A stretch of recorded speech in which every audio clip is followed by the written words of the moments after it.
Buenos días. Espero que todos estén bien en esta mañana.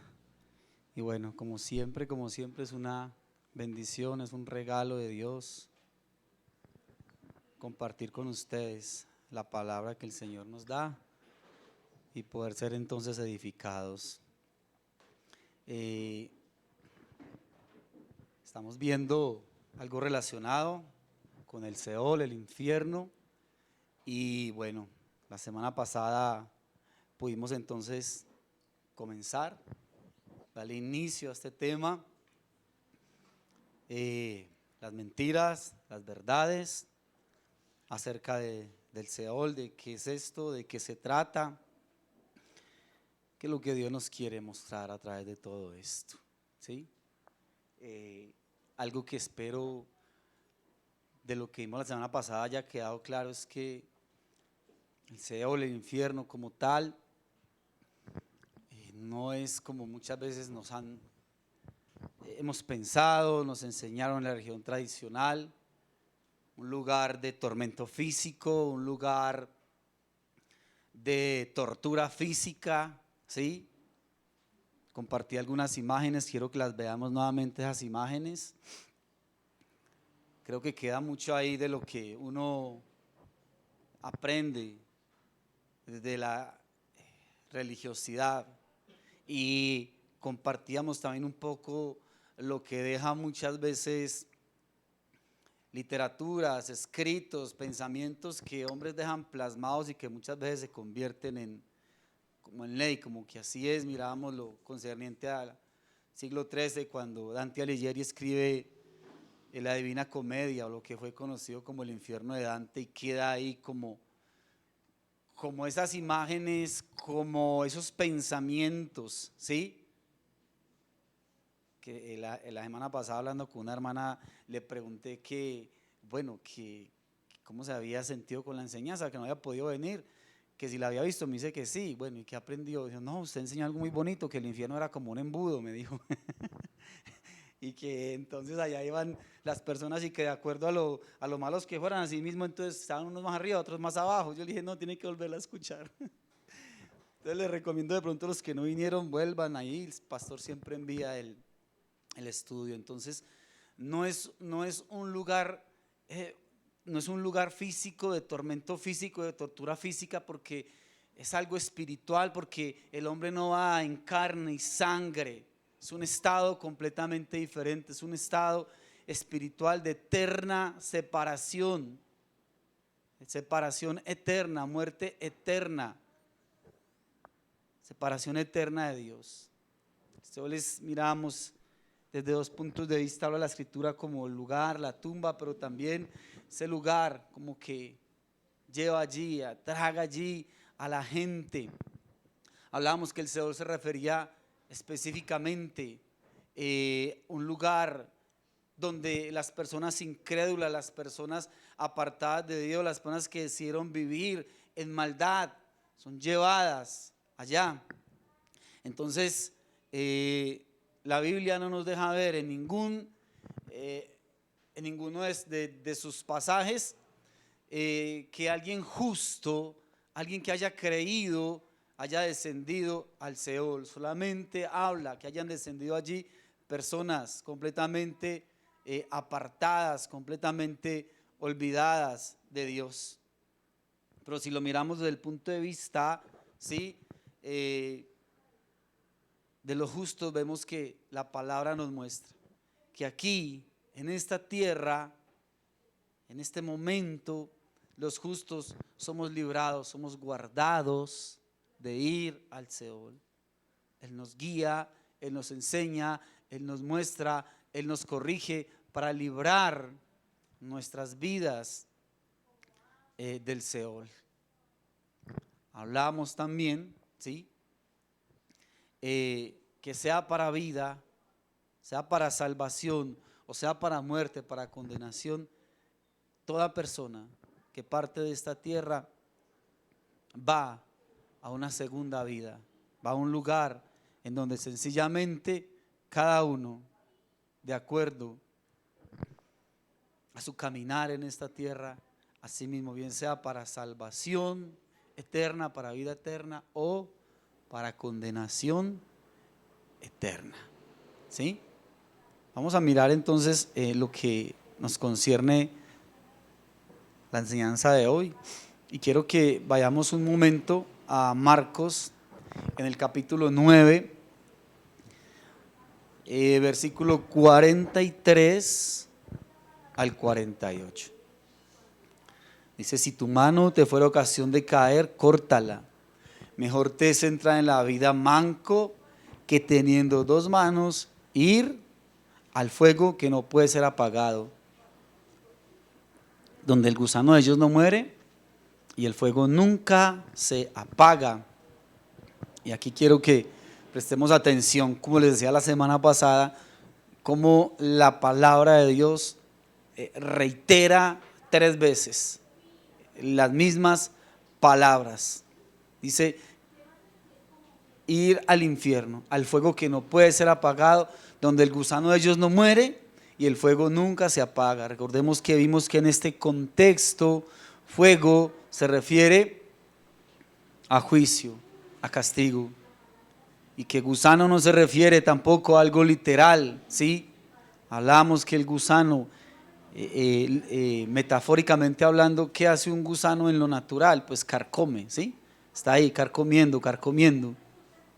Hablábamos de esa parte de la conciencia del hombre que va allí al Seol, cuya conciencia constantemente le está carcomiendo, constantemente, ese sufrimiento eterno, ese dolor eterno, esa angustia, esa tristeza eterna, constante, permanente, por los siglos de los siglos de los siglos de los siglos, de saber y entender que Dios sí es real, sí existe, pero que ya no puede hacer absolutamente nada, porque no va a tener un solo segundo de tranquilidad, de paz, de plenitud, un solo segundo de gracia y misericordia, porque ya despreció toda oportunidad. Y sigue diciendo: y si tu pie te fuera ocasión de caer, córtalo. Mejor te es entrar en la vida cojo que teniendo 2 pies ser echado en el infierno. Vuelve y repite: ser echado en el infierno, al fuego que no puede ser apagado, donde el gusano de ellos no muere y el fuego nunca se apaga. Y si tu ojo te fuera ocasión de caer, sácalo. Mejor te es entrar, vuelve y repite, en el reino de Dios con un ojo que teniendo 2 ojos ser echado al infierno, tercera vez, donde el gusano de ellos no muere y el fuego nunca se apaga. Manos, lo que hacemos, ¿sí? Se lo recuerdo: nuestros pies, nuestro proceder, nuestro caminar constante, nuestros ojos, metafóricamente, aquella manera como estamos viendo las cosas, como muchas veces estoy analizando y viendo las cosas a través de mi propia óptica y no a través de la palabra de Dios. Creo que nadie, absolutamente nadie en la Biblia tiene más autoridad para hablar acerca del infierno que el Salvador de los pecadores. Y mucho de esto que él habla en la palabra, pues realmente es profundamente impactante. Por ejemplo, Jesús indicó que el infierno, el Hades, el Seol, iba a estar lleno de gente religiosa. Y aquí pónganmele mucha atención a esto, porque de acuerdo con las escrituras, multitud de personas que se decían ser creyentes, incluso muchos autoproclamados hacedores de milagros, se van a asombrar cuando estén allí ante el trono del juicio de Dios. Lo hemos leído, miremoslo. Digamos un pasaje muy conocido, Mateo, en el capítulo 7, Mateo capítulo 7, y vamos a mirar allí del 13 y 14. No, perdón. Mateo 7, 21 al 23. No todo el que me dice Señor, Señor, entrará en el reino de los cielos. Aquí dice quién el que entra, sino el que hace la voluntad de mi Padre que está en los cielos. Muchos, mira cómo dice ahí, muchos me dirán en aquel día, Señor, Señor, ¿no profetizamos en tu nombre? Y en tu nombre echamos fuera demonios, y en tu nombre hicimos milagros. Entonces, ¿qué les declarará el Señor? Nunca os conocí. Apartados de mí, hacedores de maldad. Impactante que haya personas allí en el infierno que supuestamente hayan sido creyentes y hacedores de milagros. La gente que será rechazada. Entonces van a incluir no solamente personas atrapadas en sectas religiosas, en sectas falsas, o gente completamente incrédula, sino que van a haber allí personas que nunca creyeron lo que profesaban.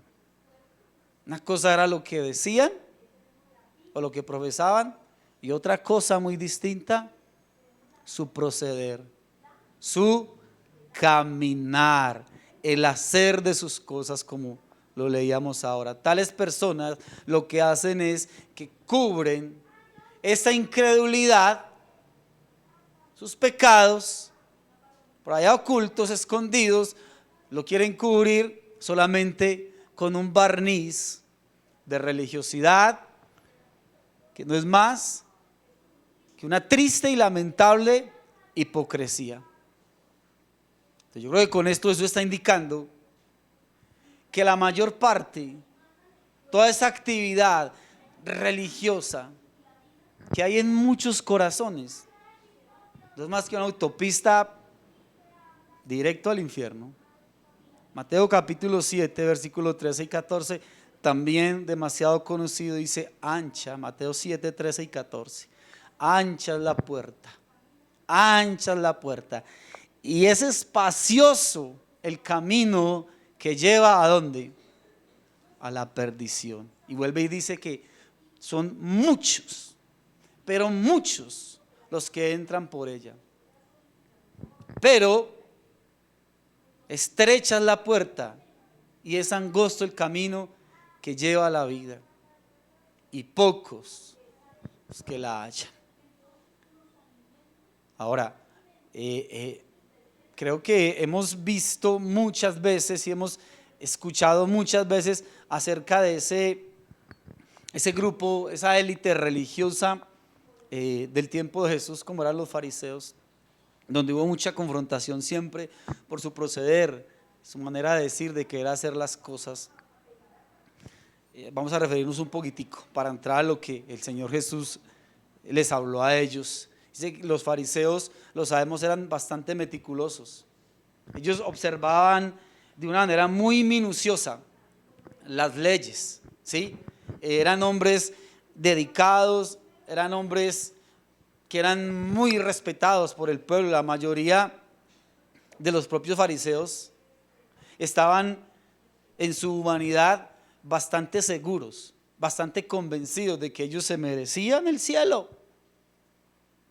Si alguien se lo merecían, según su propio criterio, eran ellos, porque después de todo, sí, a través de la historia del judaísmo, nadie había trabajado tanto humanamente en sus fuerzas, tan duro para hacer cumplir los estatutos, las ceremonias, todo lo que la ley demandaba.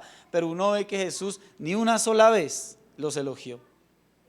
Uno no ve a Jesús como elogiando como esos esfuerzos humanos, felicitándolos por esos logros humanos. Ni tampoco uno ve a Jesús como que mostrando ese punto en común entre su enseñanza y las de ellos. Lo que siempre veíamos era esa confrontación. Ellos estaban obsesionados, pero demasiado obsesionados con lo que los demás pudieran ver en ellos. Era su preocupación, lo que los demás vieran en ellos,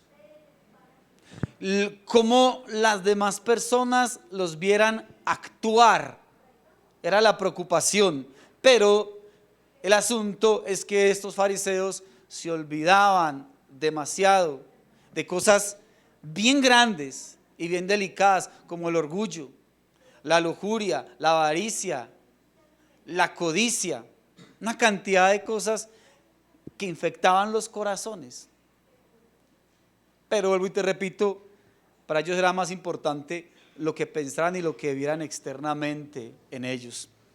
Entonces, esa suposición que había en ellos de que estaban ganando méritos con Dios por medio de esas cosas, pues era solamente una ilusión. Y es a partir de ese punto, o sea, de ese actuar en ellos, como Jesús les narra una parábola, pues algo trágica, y les quiere hablar acerca de lo que es el horror del infierno sin ninguna esperanza. Lo vimos la semana pasada. Después de que la persona llegue allí, cero esperanza. Entonces Jesús les va a narrar. Entonces esa inquietante, esa parábola así como se ve, como lo vamos a leer ahorita, así de esa manera como tan fuerte, Jesús los quiere confrontar con esa verdad maravillosa, esa verdad tremenda que Él quiere que ellos aprendan lo que es esa eternidad sin Cristo. Algo lo que muchas personas no les gusta pensar, pero es algo que nosotros necesitamos tomar en serio. Es algo que nosotros necesitamos analizar, porque sencillamente la palabra de Dios lo enseña. Ahí está plasmado, ahí está escrito. Si está en la palabra de Dios, pues es algo que también nos demanda a nosotros mirarlo. Vamos entonces al Evangelio de Lucas, en el capítulo 16.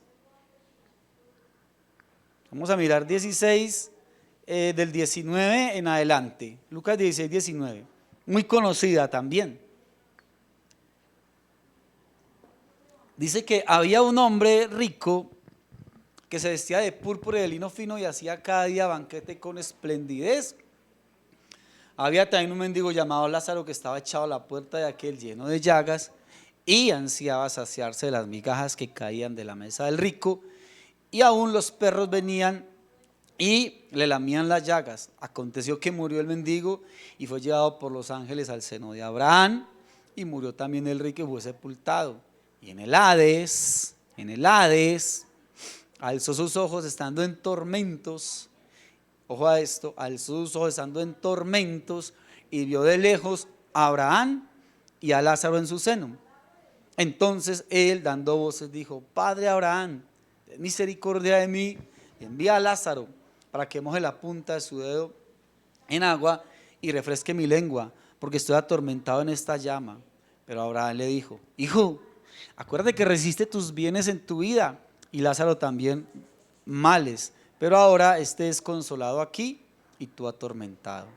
Además de todo esto, una gran cima está puesta entre nosotros y vosotros, de manera que los que quieran pasar de aquí a vosotros no pueden, ni de allá pasar acá. Entonces le dijo: te ruego pues, Padre, que le envíes a la casa de mi padre, porque tengo 5 hermanos, para que les testifique, a fin de que no vengan ellos también a este lugar de tormento. Abraham le dijo: a Moisés y a los profetas tienen, óiganlos. Él entonces dijo: no, Padre Abraham, pero si alguno fuere a ellos de entre los muertos, se arrepentirán. Mas Abraham le dijo: si no oyen a Moisés y a los profetas, tampoco se persuadirán, aunque alguno se levantare de los muertos. Entonces mira cómo aquí la parábola se refiere a varios extremos.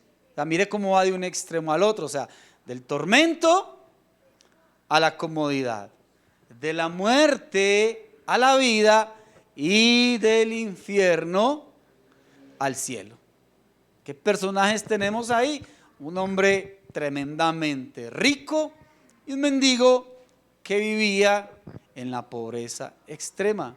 Pero vemos cómo esa fortuna, cómo ese destino se invierte. En la primera parte vemos cómo se centra en la miseria del hombre pobre en esta tierra, y en la segunda parte cómo se centra en la miseria del hombre rico en la otra vida.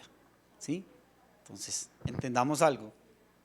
Y es que tristemente, mira, hablar del infierno, eso siempre despierta como sentimientos, como pasiones negativas. Era cierto en tiempos de Jesús y también lo es hoy en día. No les gusta mucho. El infierno sencillamente para muchos es una vergüenza. Para aquellos cristianos, ¿sí?, que quieren que el cristianismo se adapte a esos paradigmas modernos.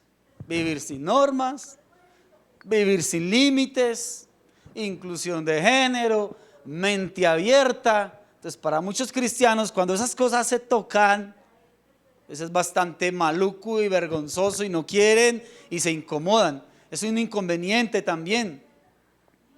Para los que quieren que la palabra, que el mensaje que se predique a la gente alegre siempre el corazón de los que están apartados de Dios, que sea un mensaje, ¿sí?, que desde ningún punto de vista los confronte con su pecado y con una vida en la que si no hay arrepentimiento, pues sencillamente va a sufrir perdición. Y es una ofensa para aquellos a quienes muy poco, pero muy poco les importa la justicia y en realidad no temen a Dios.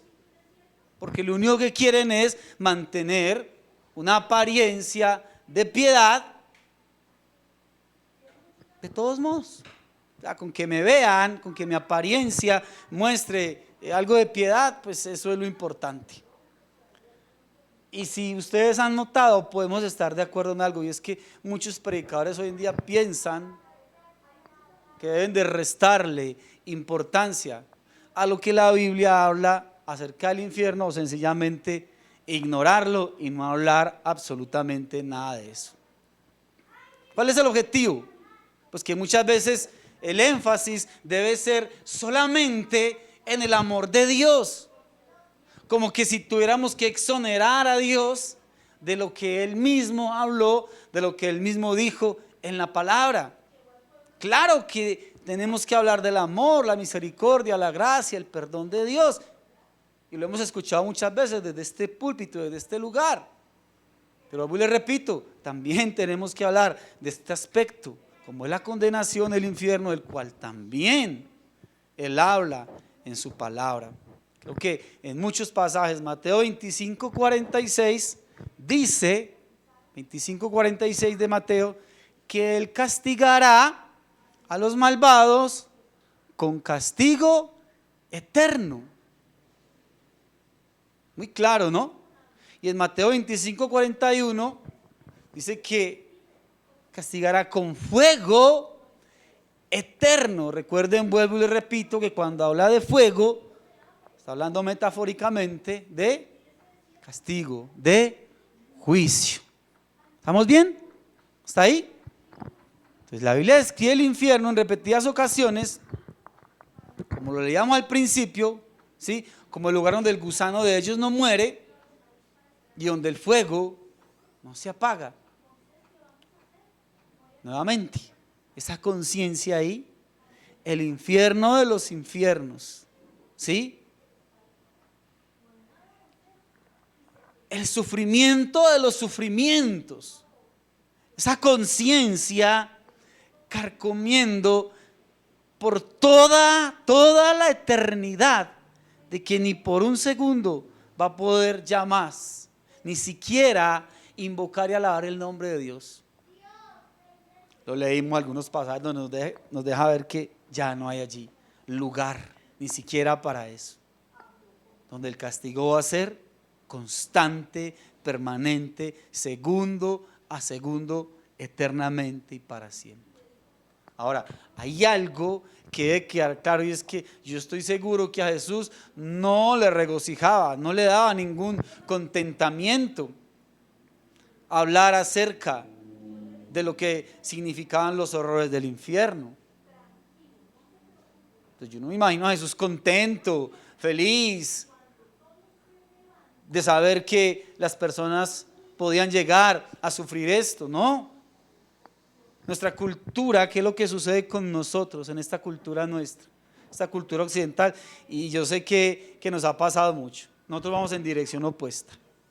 como que le reducimos la palabra infierno como una palabra simple, una palabra muy liviana, como que con poco sentido, como que, ay no, se me volvió un infierno ese trabajo. No, ese hombre se me volvió un infierno, esa mujer se me volvió un infierno completo, ese problema se me volvió un infierno. Entonces, una palabra ahí como muy, hasta muchas veces, como que hasta chistes hacemos. Ay, déjelo que vaya al infierno y verá como así cae en la pailamocha, se va a chambuscar. Porque, tristemente, esta cultura nuestra nos lleva a eso. Hasta de vez en cuando se le dice a alguien, ay, lo que se vaya al infierno. O no pasa.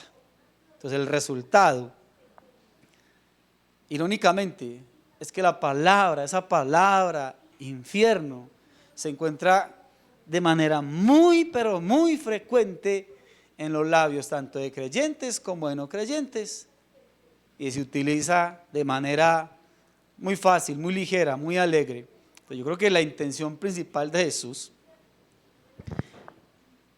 voy a terminar esta frase y luego les explico, sí, para que no me van a malentender. La intención principal de Jesús es la de producir en los pecadores el terror al infierno eterno. Es producir en los pecadores un miedo que los conduzca al arrepentimiento y la fe en el Evangelio. Te explico. También lo dije la semana pasada. No es que Él quiera que le sigamos a Él por miedo a que Él me vaya a llevar al infierno. No es estar a los pies de Dios, en los caminos de Dios, por miedo al infierno. No, no, no, no. Al contrario, es estar con Él, con todo el amor, con todo el gozo, con todo el agradecimiento, sabiendo que mi vida tiene que ser guardada para no ir al infierno. Les ponía un ejemplo. La persona que conduce un carro. El que conduce un carro debe conducirlo tranquilo, ¿sí? Relajado, seguro de lo que está haciendo, contento. Pero ¿a qué le debe tener miedo? Pues a un accidente. ¿Y qué hace? En medio de que está seguro, tranquilo, pues está siempre pendiente de no ir a un exceso de velocidad, de respetar las normas de tránsito, de ser muy cuidadoso en la carretera, bueno, de muchas cosas. Pero no está ahí temblando de susto porque de pronto, no, me voy a accidentar y me voy a matar, no. Simplemente está siendo a cada momento precavido. Andamos con el Señor, felices, plenos y gozosos, pero a cada momento, como la Escritura misma nos lo enseña, cuídate de ti mismo, ¿ya? Como la Escritura misma nos lo enseña, el que piense estar firme, mire bien, que no caiga. Yo creo que queda clara esa parte, ¿cierto? No es seguirlo a Él por miedo de que me mande al infierno. La Escritura dice en 2 de Corintios, en el capítulo 5, versículo 1, conociendo pues el temor de Dios, persuadimos a los hombres. Mira que estos personajes que nos narra aquí, esta parábola, en todas las parábolas que Jesús narra, los personajes que aparecen ahí como que están en el anonimato, porque pues habla muchas veces de un hombre, de un rey, de un sacerdote, ¿sí? Habla de un joven rico, habla de un mayordomo infiel, etcétera, etcétera, pero no se les da un nombre. Solamente se refiere a ellos nomás, pero sin ningún nombre. Pero mira que en esta parábola al mendigo se le da un nombre, Lázaro. Y siempre que tú y yo encontremos en la Biblia que Dios le da un nombre, es porque eso quiere decir que es importante, que tiene algo de relevancia. Lo vamos a ver ahorita. Porque no solamente narra o nos habla de Lázaro, sino que también nos deja ver un personaje del Antiguo Testamento, como es Abraham, que también va a jugar un papel muy importante. Entonces, por esta causa, por este hecho, necesitamos tener algo en cuenta, ¿sí? Recordemos algo, una parábola no es algo que realmente haya sucedido, es un ejemplo, ¿sí?, de lo natural que Dios trae para enseñar una verdad espiritual. Yo creo que tanto en el contexto general de toda la escritura, nosotros podemos ver aquí de manera muy clara, en este contexto, nos afirma algo que tiene que quedar como muy claro en los corazones. El contexto general de las escrituras nos deja ver que en el infierno, pues uno no puede estar yendo, voy a pegarme una asomadita al cielo. O el que está en el cielo no puede decir, camine, miramos un ratico allá al infierno a ver qué se ve por allá. O como que estar charlando, pues voy a ir a asomarme un ratico al infierno a ver si veo a fulanito de tal para decirle algo bonito de decirle, o si no, pues para que alguien me lo llame. O sea, no, pero te digo, es una parábola. El infierno se describe repetidamente en las escrituras como las tinieblas de afuera. La escritura lo escribe como un lugar de total aislamiento, de densa oscuridad, ¿sí? El apóstol Pablo muchas veces se refiere al infierno como el lugar de eterna perdición. Y algo que dice que es muy fuerte, ¿sí?, es el lugar donde se está excluido de la presencia de Dios, de su gloria y de su poder. En la parábola, mira que Abraham afirma algo, dice, una gran cima está puesta entre nosotros y vosotros, de manera que los que quisieran pasar de aquí a vosotros no pueden, ni de allá pasar acá. Entonces yo creo que esto nos descarta, ¿sí? Descarta la idea de que podamos literalmente atravesar, las personas puedan atravesar de un lugar a otro, ya, ir allá a echar rulo un rato, a conversar los del infierno con los del cielo, hacerse en visita, o sea, nada de eso. Entonces, así que está bastante claro que se trata de una parábola, y esta parábola tiene un propósito: advertirnos a los oyentes que en el infierno va a haber, entre otras muchas personas, una gran cantidad de gente que nunca esperaban, nunca creían que iban a estar allá. Concentrémonos en eso, ¿sí? Esa es la parte importante que debemos de rescatar de todo esto.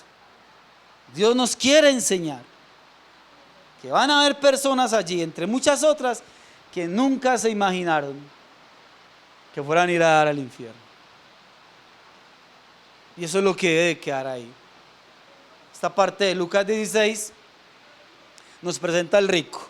En cada frase nos deja ver, este hombre extravagantemente rico, se vestía de púrpura, dice ahí, se vestía de lino, su vida como que era una completa fiesta, dice que hacía cada día banquete con esplendidez. Creo que esa gran riqueza material que vemos ahí, que él tenía, pues obviamente le aseguraba como una posición muy influyente en medio de las demás personas. Entonces las personas de este entorno y de esta cultura como que le iban a dar un gran reconocimiento, y era precisamente el tipo de israelita promedio bajo la enseñanza de los fariseos, que creían que al estar en tanta opulencia, que al estar tan bendecido, pues eso era señal de que la gracia, el favor, la salvación divina estaba sobre esa persona. Porque mire que el judío religioso, no un pagano, porque para el judío el que no es judío o es pagano o es gentil o es incircunciso, mira que allí este hombre judío, ¿cómo se dirige a Abraham? ¿Cómo lo llama? Padre Abraham. Y Abraham, ¿cómo se dirige a él? Hijo. ¿Sí es lo tremendo esto? Entonces, el contraste. Cuando esta parábola la están escuchando los judíos, ellos creen, vuelvo y te repito, que por la condición de este hombre, claro, hay bendición en él. Está, mejor dicho, todo el favor y la salvación divina sobre él. Mientras que Lázaro, que está mucho más allá de la miseria, paralizado, incapaz de moverse por sí mismo, dice que estaba echado allá a la puerta, lo que quiere decir que alguien lo tuvo que haber llevado al frente de la mansión del hombre rico, esperando que este hombre, pues con toda la riqueza que tuviera, pues le diera y le ayudara en algo. Lleno de llagas, úlceras quizás causadas por tener que mantener tanto tiempo en una sola posición. Como que la condición tan abatida de este hombre quizás lo hacía repulsivo, como de rechazo de muchas personas, hasta tener que ser lamido, sus llagas, por los perros. Como ya estuviera muerto, pues dice que este hombre anhelaba comer las migajas que comían los perros, las que caían de la mesa del rico. Entonces, ¿qué creen que está pensando un fariseo de aquel tiempo? Están pensando que ese sufrimiento, que esa condición que tiene Lázaro, pues simplemente está dejando ver que está bajo la maldición de Dios. Como cuando en una ocasión que llega un hombre enfermo y le preguntaron, bueno, ¿y quién pecó, este o sus padres? Para que esté así, paralítico, enfermo. Porque para ellos entonces esa condición les decía, no, está en pecado. Si está pobre, si está llevado, si está enfermo, quiere decir que también está condenado, está perdido. Pero si está rico, si está en opulencia, quiere decir entonces que se salva. Entonces, por eso Jesús toma esta parábola y empieza entonces a narrarles de esa manera ambas condiciones. Ya sabemos entonces lo que ellos están pensando acerca de cada uno de estos personajes. Entonces, en la condición de este hombre, pues lo ven tan abominable como su propia vida. Pero mira el giro tan tremendo que Jesús le va a dar a esto, sabiendo siempre lo que ellos estaban pensando. El versículo 22 y 23, mira lo que dice. Aconteció que murió el mendigo y fue llevado por los ángeles al seno de Abraham. Y murió también el rico y fue sepultado. Y en el Hades alzó sus ojos estando en tormento. Imagínate ese impacto cuando ellos escucharon el rico al Hades. Y Lázaro al seno de Abraham. El seno de Abraham significa un lugar de honor y los judíos lo entendían. ¿Por qué? Algunas veces lo hemos enseñado también desde acá, que cada vez que un judío tiene una invitación, una celebración, las personas que se sientan a su alrededor, los invitados, saben algo, que las personas que están a su derecha o a su izquierda, ¿sí? Esos dos personajes son las personas de mayor importancia, a las que él está dando mayor honor, especialmente al que está a la derecha. Entonces, escuchar ellos, según su tradición, que Lázaro estaba en el seno de Abraham, ¡wow! Un lugar de tremendo honor. En otras palabras, el mendigo, que en su vida estaba anhelando una migaja de pan, ese mendigo que a ellos les parecía tan repugnante, recibió un lugar de tremendo honor en el cielo. El hombre rico, que disfrutó de tremendos placeres, de tremendas comodidades, a quien el judío promedio quería imitar, quería ser como él, va al infierno, donde es abandonado, sin ninguna esperanza. Y dice ahí la parábola, que anhelaba una gota de agua, es decir, metafóricamente hablando, el más pequeño indicio de alivio, de refrigerio, el más pequeño indicio de descanso en su vida. Pero eso era algo que nunca, ya en ese lugar, jamás lo iba a conseguir. No hay esperanza.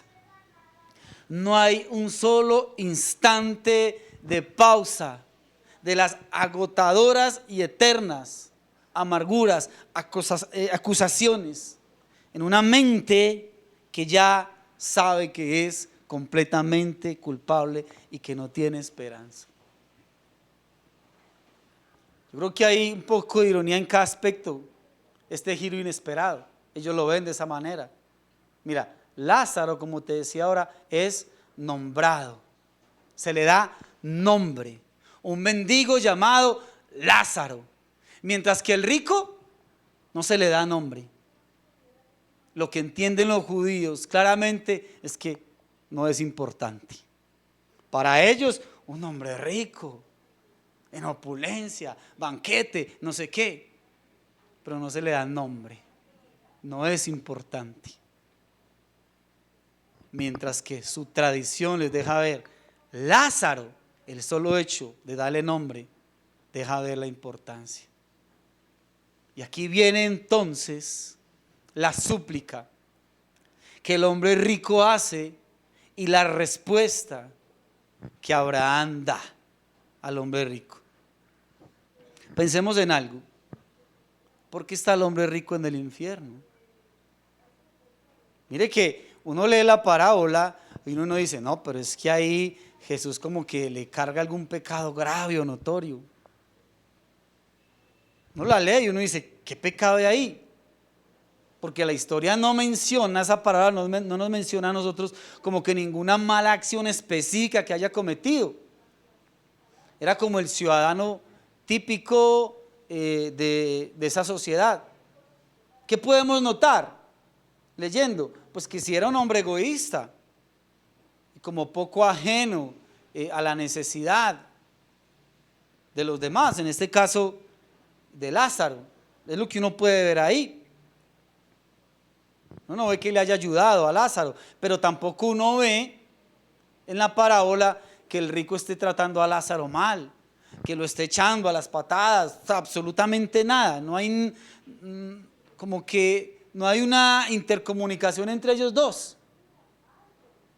Entonces mire que la parábola no nos está pintando, no nos está dejando ver al hombre rico como un hombre cruel, como un malhechor, atroz, como si el infierno fuera solamente para personas extremadamente malas. Eso no lo está dejando ver ahí del hombre rico. Pero mire también que cuando se encuentra el hombre rico allá en el infierno, uno se impacta porque él no está pidiendo reconsideración hacia él. Él no pregunta, ¿por qué estoy aquí? ¿Qué pasó? ¿Yo qué hice malo? Nada. Es tremendo ver que la persona que llega allí inmediatamente sabe que es su lugar y que no puede hacer nada. Él no está allí, ¿qué hice? A ver, no, nada de eso. Es que el infierno no es punitivo. Perdón, el infierno es punitivo, no es correctivo. ¿Qué quiero decir?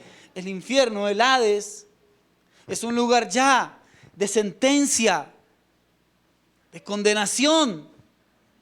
No hay nada que hacer. No es un lugar correctivo, es decir, allá no va la persona a regenerarse. Allá no va a purgar las penas para luego ya, después de un tiempo, salir. No. Si de pronto hay alguien acá que cree o todavía tiene como la creencia de que el purgatorio existe, quiero decirte, no existe.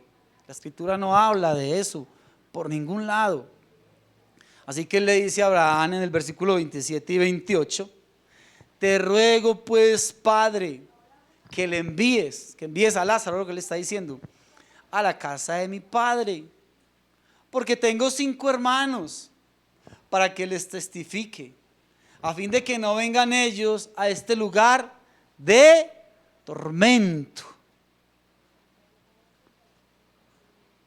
Mira que él hace esa súplica como basado en su herencia judía, ¿sí?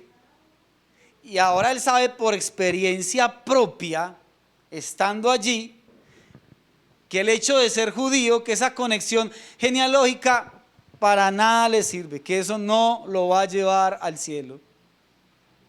entonces que le testifique a sus hermanos que no es por ser judíos.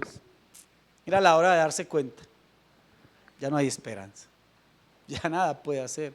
Pero incluso, mira cómo el hombre rico, estando allí, ve a Lázaro como por debajo de él, a quien él puede decirle qué hacer y qué no hacer, a dónde ir. Y también uno ve allí que las prioridades del hombre rico, sus preocupaciones, como que siguen demasiado centradas en sí mismo. Porque la única preocupación que él muestra ahí es acerca de unos pocos familiares suyos, quizás los más cercanos. Mientras que la respuesta de Abraham, ¿cuál fue? En el versículo 29, 16-29. A Moisés y a los profetas tienen, óiganlos. Cuando dice ahí a Moisés y a los profetas tienen, está diciendo, tienen los escritos de Moisés, ¿sí? El Pentateuco, tiene los escritos de los profetas, es lo que ellos deben de oír. Entonces, que lean con entendimiento las escrituras que ya tienen en su poder, que lean la palabra, pero con entendimiento, es lo que él está diciendo. Y yo creo que esto nos tiene que dejar ver a ti y a mí algo muy claro, y es la suficiencia de las escrituras. La palabra de Dios tiene que ser completamente suficiente para cualquiera de nosotros. No hay mejor método, no hay método que podamos decir más eficaz para dar vista a los ciegos, para levantar a los muertos. No hay método más eficaz que la palabra misma. No podemos esperar entonces como que un nuevo estilo de ministerio, un nuevo estilo de evangelización que tenga como un poder superior para una generación depravada, para despertar a un pecador que está muerto espiritualmente, egocéntrico, obstinado, hipócrita, religioso, como lo querramos llamar, cualquier otro tipo de pecador. La palabra de Dios tiene que ser suficiente. El poder siempre ha estado y tiene que estar en la palabra de Dios. Si la palabra de Dios no es suficiente para ti y para mí, si la palabra de Dios no ha sido suficiente en tu vida y en mi vida, si no es suficiente en un pecador, nada va a ser suficiente. Absolutamente nada.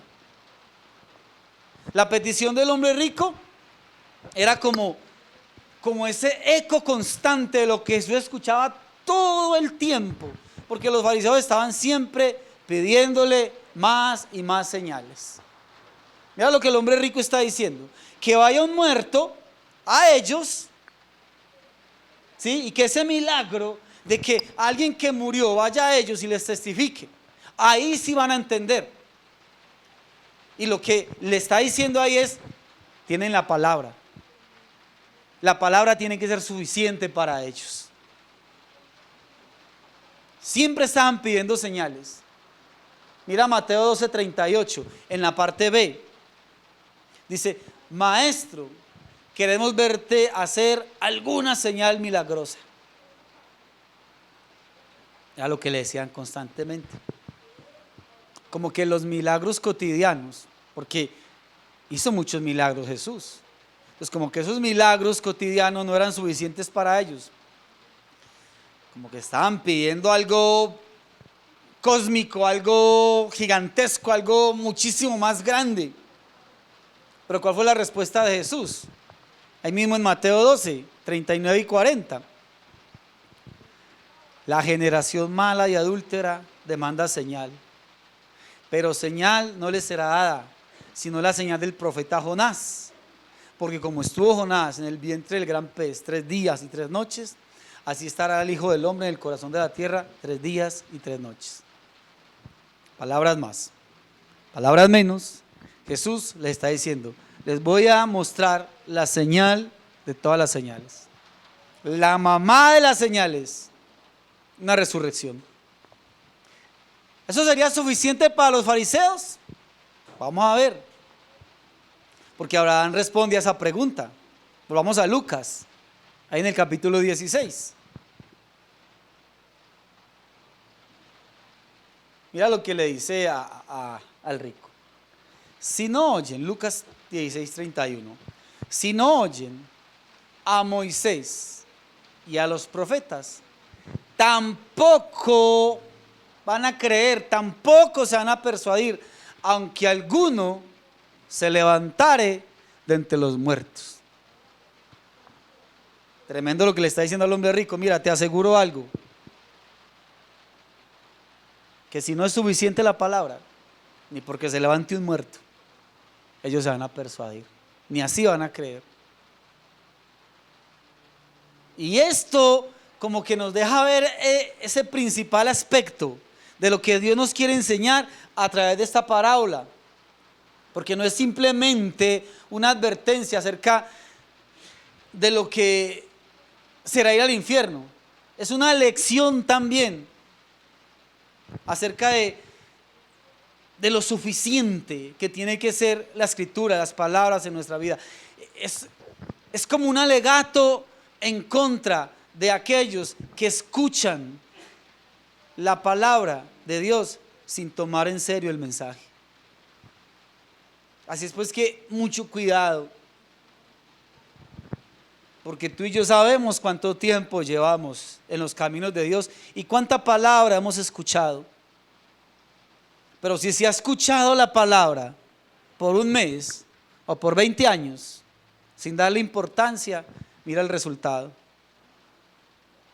Esto es serio, porque no estamos aquí para jugar al cristianismo. El propósito con el que el Señor nos da esta parábola es que entendamos que esto no se trata de una religión más. No se trata de un domingo a la semana y venir y, o sea, ya no voy a misa, pero voy el domingo al culto. Entonces ya el pastor ya es un cura, pero sin sotana. Y sí, amén y aleluya y qué bonito, pero no se le presta atención a la palabra de Dios. Fuerte eso, porque ahí nos deja ver el resultado de esa conducta. Ahí nos deja ver el resultado de una actitud donde la palabra de Dios no ha tenido la importancia, la reverencia y el respeto suficiente que debe tener en aquellos que hemos dicho creer en Dios y en su palabra. Por eso, como lo miramos al principio, muchas personas que no se les pasaba por la mente, van a estar en el infierno. Entonces mira que le dice, no se va a persuadir aunque alguno se levantare los muertos. Entonces, ¿sabe qué impacta de esto? Que poco tiempo después que Jesús enseña esta parábola, muere un tremendo amigo de Jesús, Lázaro. Jesús llega a la casa de Lázaro, el cadáver ya había sido puesto en la tumba hacía 4 días que había muerto cuando Jesús llega. ¿Y qué hace Jesús? Lo resucita. ¿Cuáles fueron las palabras de Jesús? Lázaro, ven fuera. Y sale Lázaro de la tumba.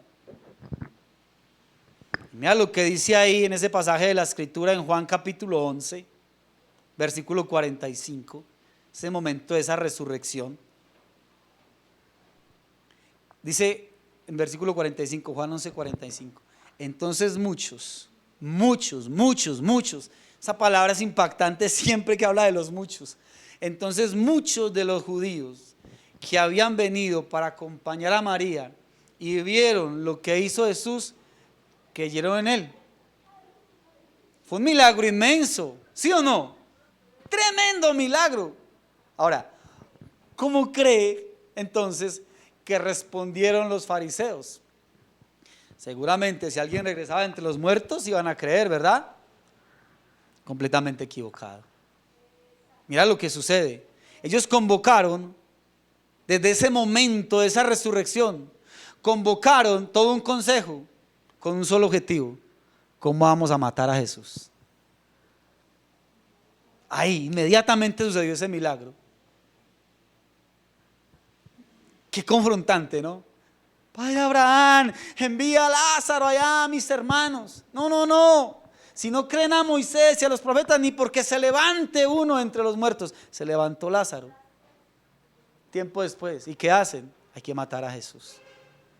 De hecho, mira, se nos dice un capítulo más adelante, en el capítulo 12, versículo 10. Mira lo que dice. Los principales sacerdotes acordaron dar muerte también a Lázaro. Tenemos que matarlos a los dos. Dice, uff, qué fuerte eso, ¿no? O sea, ninguna diferencia con lo que vivimos hoy en día. Mirar cómo callar y cómo silenciar. Entonces, creo que en lugar de hacer caso al mensaje, decidieron matar al mensajero. Él les dio una señal mayor, entonces ellos toman una decisión más fuerte: destruirlo. ¿Qué nos deja ver esto? Sencillo, hermano, y el pastor César lo ha compartido muchas veces desde acá: los milagros no tienen ningún poder especial para convencer a la persona que rechaza el mensaje de las Escrituras. No estoy diciendo que los milagros sean malos, de ninguna manera. Solo que si esperamos que a través de un milagro eso sea lo que va a traer al arrepentimiento a una persona, muy complicado. Ahí vemos que ni siquiera con una resurrección.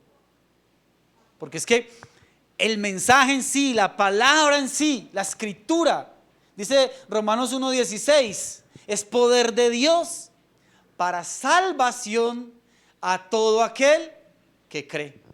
Entonces, ¿cuál fue la reacción de los fariseos cuando el mismo Jesús, ya dejando a un lado a Lázaro, cuál fue la reacción de ellos cuando el mismo Jesús resucitó de entre los muertos por su propio poder?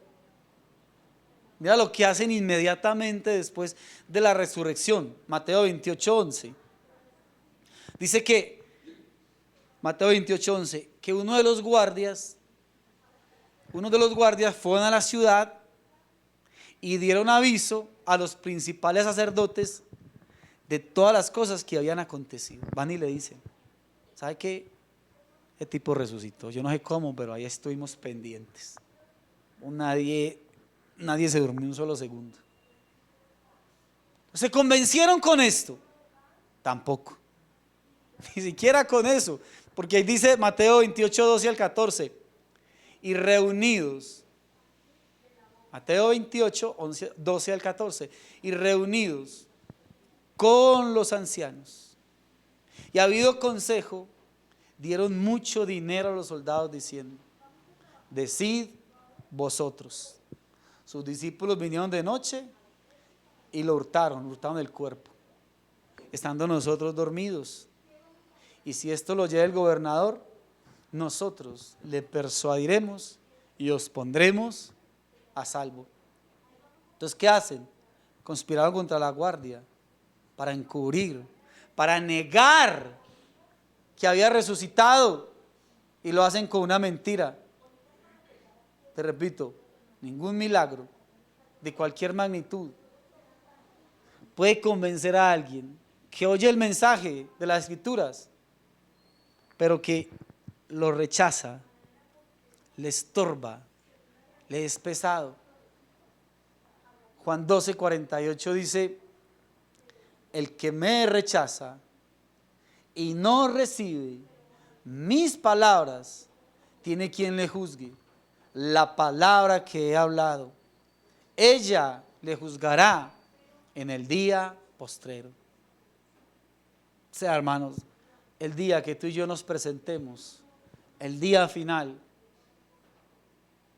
el único instrumento que Dios va a usar para juzgar a cada uno es su palabra, lo que está escrito, aquello que Él implantó en cada uno de nuestros corazones. Y es ahí donde tú y yo hoy, a través de esta palabra, el Señor lo que nos quiere es traer a una confrontación donde podamos ver cada uno de nosotros si realmente hemos tomado en serio la palabra, si tú y yo realmente hemos caminado delante de Él con reverencia, con respeto, delante de todas aquellas cosas que Él ha ido colocando en nuestros corazones. O cómo ha sido nuestra actitud frente a lo que Él nos ha enseñado. Quiero terminar compartiéndote algunas frases de Spurgeon. Las miré y me impactaron mucho y quiero compartírtelas. Dice: las ovejas pueden caer en el lodo, pero solo los cerdos se revuelcan en él. Si pecas y no lloras por el pecado cometido, entonces eres un heredero del infierno. Si puedes ir detrás del pecado y luego te sientes satisfecho de haberlo hecho, entonces estás en el camino de la destrucción. Si no hay remordimiento de conciencia y tormentos por dentro, ni heridas sangrantes, si no tienes latidos y empujones que dan en el pecho, que no te dejan descansar, si tu alma no se siente llena de ajenjo y de hiel cuando sabes que lo que has hecho está mal, no eres hijo de Dios. El pecado y el infierno están casados hasta que el arrepentimiento declara divorcio. Charles Spurgeon. Bien fuerte, pero creo que completamente real. Hermanos, tenemos que estar firmes y sacarnos de la mente que esto es una religión más. Sacarnos de la mente que esto es algo liviano, suave y ligero. Tenemos que entender que somos responsables de lo que Dios ha colocado en cada corazón, en cada vida de los que hemos dicho creer en Él. Amén. Vamos a estar de pie entonces y vamos a orar.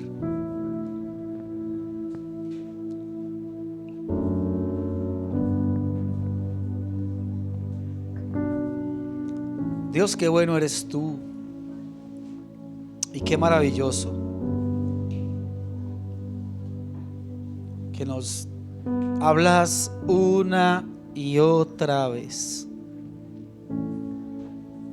porque al justo tú lo quieres librar del Seol, pero es ahorita, es aquí, porque en el Hades ya no habrá esperanza, ya no se podrá invocar tu nombre, ya no se podrá clamar por misericordia, por perdón, por salvación. Qué amor el tuyo tan inmenso, que me estás diciendo a mí a cada instante: dame, hijo mío, tu corazón y vivirás. Señor, solamente tú sabes cómo está cada uno de nosotros delante de ti. Señor, tú que redarguyes y confrontas las vidas, tú sabes cómo hemos tomado este caminar en Cristo. Si lo que ha habido es solamente hipocresía, religiosidad, facilismo, sin reverencia a tu palabra, donde escuchamos una y otra vez tu mensaje, pero es como el hombre que se mira al espejo y luego que se retira olvida su rostro, porque eso es la palabra, un espejo. Pero qué triste que nos pongas frente a ese espejo una y otra vez y luego es como si nada hubiese pasado en ese corazón, en esa vida. Eso trae condenación, eso lleva al infierno. eso lleva a un alma a la perdición eterna. Muchos, pero muchos, el día final dirán: Señor, Señor, en tu nombre me congregaba, en tu nombre cantaba, en tu nombre iba a la iglesia, en tu nombre oraba, en tu nombre y en tu nombre hacía tantas cosas. Pero si la palabra no fue suficiente para un arrepentimiento verdadero, tristemente Dios te tendrá que decir: apártate de mí, nunca te he conocido, hacedor de maldad. Apártate al lago eterno, al lugar preparado para Satanás y sus ángeles. Qué triste tener que escuchar esas palabras sobre mi vida. Señor, definitivamente nuestro peregrinaje en esta tierra es corto. Señor, necesitamos entender que vale la pena el morir a tantas cosas. Yo necesito entender que vale la pena, porque definitivamente el que siembra para la carne, de la carne segará corrupción. Hermano, cada uno, a la luz del Espíritu Santo, mírese a la luz del Espíritu Santo, no con tus propios ojos.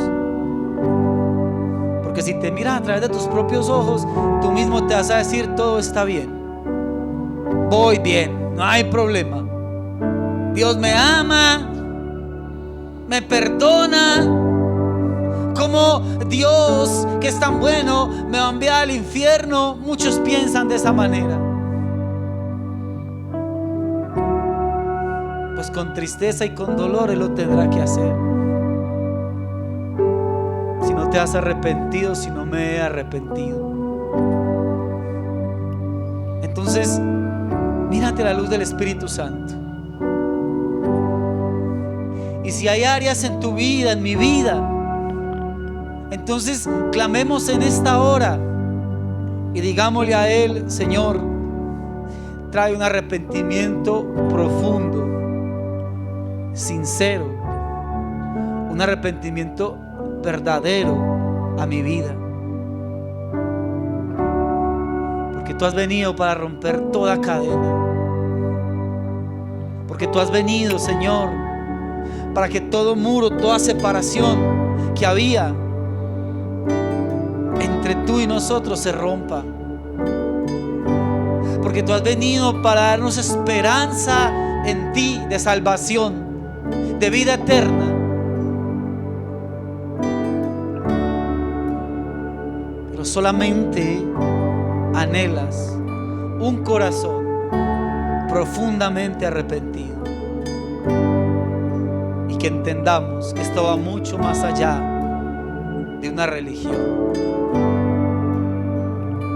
Porque ancha y espaciosa es la puerta, ancho y espacioso es el camino que lleva a la perdición, y muchos son los que la hallan.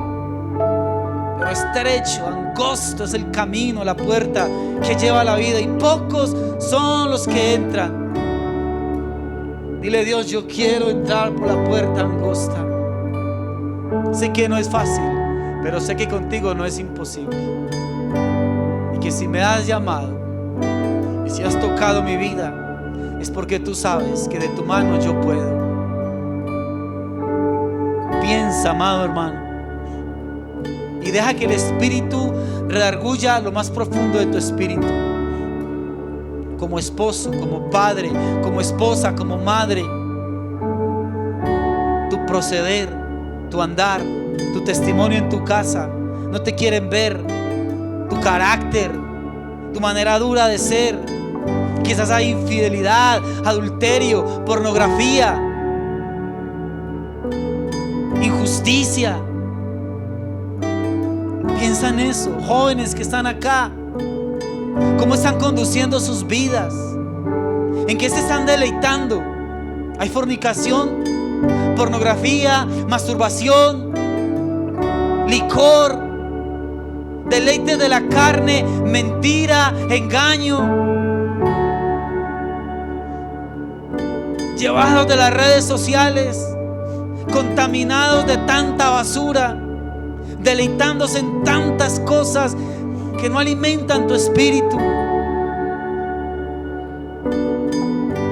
Solo medita, porque créeme, no hay que ser un pecador extremadamente atroz, no hay que ser un asesino, un depredador, un violador.